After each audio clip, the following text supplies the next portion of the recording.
আসসালামু আলাইকুম, সবাই কি অবস্থা, কেমন আছেন? আমি মিনহাজ আবার নতুন ভিডিওতে আপনাদের সামনে চলে আসলাম। তো আজকে আমি যাচ্ছি আমার কলেজে।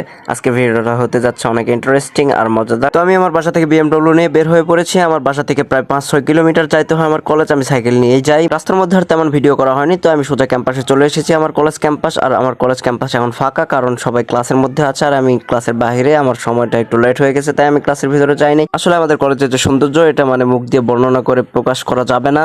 মানে আমার অনেকটা বেশি ভালো লাগে, আর প্রকৃতি অনেকটা সুন্দর, আর চারিদিকে বিল্ডিং আর বিল্ডিং। যে পরিবেশটা দেখছেন, এটা আমাদের নওগাঁ সরকারি কলেজের পরিবেশ, অনেকটা বেশি সুন্দর। আমি ক্লাসের বাইরে আছি, যদিও আমি ক্লাসের ভিতরে এখনো যাই নাই। এর পরবর্তী ক্লাসে আমি যাব। এটা হচ্ছে নওগাঁর মধ্যে শ্রেষ্ঠ বিদ্যাপীঠ, যেখানে আমাদের পড়ার সুযোগ হয়েছে। সবার ভাগ্যে হয় না এমনটা সুযোগ, তো আমাদের ভাগ্যে হয়েছে। যাই হোক, এর সৌন্দর্য আমাকে অনেকটা মুগ্ধ করে। এমন পরিবেশ কই পাই, মানে এত পরিষ্কার, এত সুন্দর পরিচ্ছন্ন। কলেজে আসতে আমার প্রতিদিনই বরাবরের মতো মন চাই, কিন্তু আমার সুযোগ হয় না, কারণ বাড়ি অনেকটা দূরে, অনেক জার্নি করে আসতে হয়। আমার ক্লাস শুরু হয় সকাল 8:30টায়। এত সকালে আসা অসম্ভব আমার পক্ষে, তাই আমি 2-3টা ক্লাস পরেই আসি। তাও রেগুলার আসি না, কমই রেগুলার আসি। যাই হোক, অনেকটা কষ্ট করে আবার 5তলা উঠে ক্লাস করতে হয়। এমনিতে আমার বিএমডব্লিউ নিয়ে এত দূর আসতে আমার শরীর ক্লান্ত হয়ে যায়, তারপরে আবার 5তলা বেয়ে ক্লাস করা অনেকটা মুশকিল হয়ে পড়ে আমার পক্ষে। তারপরেও আসতে হয়, কিছু করার নাই। তো আর কথা না বাড়াই, তো সকলে ভালো থাকবেন, সুস্থ থাকবেন। দেখা হবে নতুন কোনো ভিডিওতে, নতুন কোনো জায়গাতে।